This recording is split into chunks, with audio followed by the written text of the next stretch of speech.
Hello বন্ধুরা, আমি প্রিয়াচন্দ আসানসোল থেকে সবাইকে জানাই সুপ্রভাতের শুভেচ্ছা।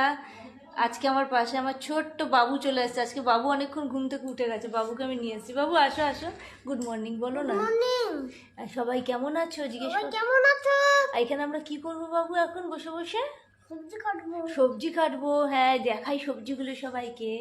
এই দেখো আমাদের তরকারিগুলো, কুমড়ো, বরবটি, কাঁচকলা, পেঁপে, একটা আলু আর উচ্ছে। উচ্ছে বা করলা লোকাল ল্যাঙ্গুয়েজে যে যাই বলো, আর বটি নিয়ে বসে গেছি আমরা, আর দুটো বাটি দিয়ে। তো বুঝতেই পেরে গেছো আজকে আমরা কি রান্না করব। একদম ঠিক, আজকে আমি শুক্তো বানাবো।